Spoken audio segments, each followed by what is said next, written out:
Welcome back to Learn Flute with me. In our first video, we set our neutral faces, we formed an embouchure with the center of the lips, and we practiced controlling our air direction by blowing up and down on our hands. Now, everything we do on the flute is cumulative, so the information that first video taught you is going to apply to everything from now on, including today's lesson.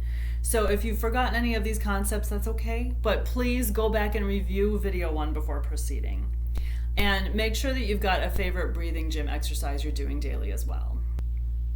So today we're applying all of our previous work to making our first sounds on the head joint. I've got mine right here. I want to point out right now that this crown should be avoided whenever possible. It screws in and out. It's really tempting to fidget with it, but every time you unscrew it and screw it back in again, there's a tuning cork in here that you are moving up and down. So the more you futz with this crown, the harder it's going to be to sound good in band and play in tune. So just keep your hands off this guy up at the top here. So I'm going to hold the head joint by, just the bare tube here. And very simple, you just want to make sure that this embouchure hole is pointing straight up at the ceiling. So we don't want it pointed towards us, we don't want it rolled way out, pointing away, just straight up at the ceiling. Now most of us have this kind of valley here between kind of the pad of our chins and where our bottom lip juts out, and that is the perfect spot to hold your head joint. So keeping that hole pointing up at the ceiling, I'm just going to gradually bring this up underneath my lip and kind of nestle it in there under my bottom lip. And I have about, I don't know if you can see this, I have about 1/3 of the hole covered. It's going to be a little bit different for everybody, but just know that you should have a little bit of that bottom hole or bottom lip covering the hole. So starting from neutral flute face, bringing my embouchure forward a little bit. Embouchure hole from the tube is pointing straight up at the ceiling. I'm just going to angle my lips forward and down enough until I get my first sound. If you get sick of that pitch, you can also cover the tube. I'm blowing in the same place, I'm just opening and closing the tube.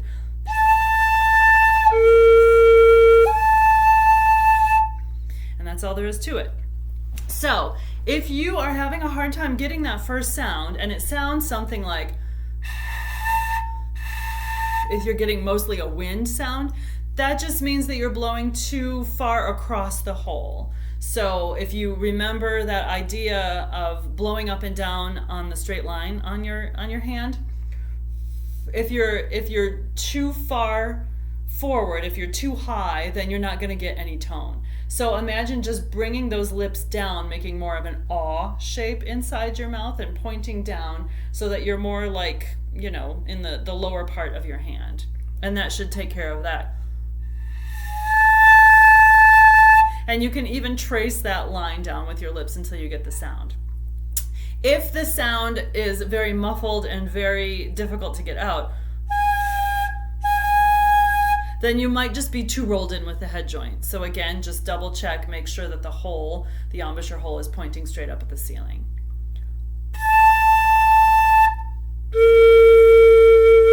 One last thing I want to show you that we can do today, and it harkens back again to blowing up and down on our hands. We can also get an octave higher from that first pitch.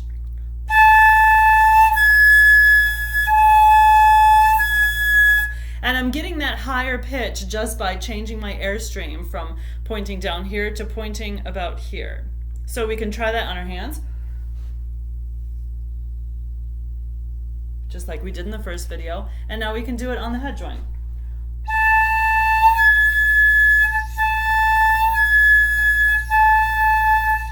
So the airspeed is the same. Out here, neutral flute face is still relaxed. The center of the lips, the embouchure, is just angling that air higher for the higher pitch and lower for the lower pitch. You can also do that when you cover the tube.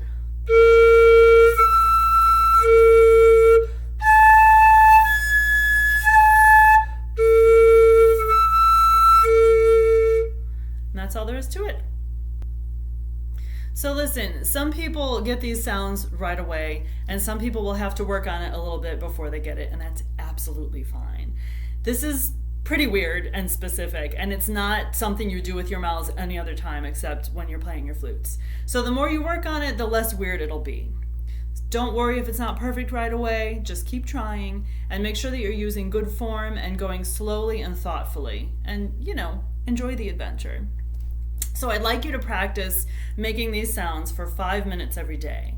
And when you're consistently successful, then you can move on to video 3, which involves adding articulation and playing our first rhythmical tune. So have fun exploring your head joints, and I'll see you next time.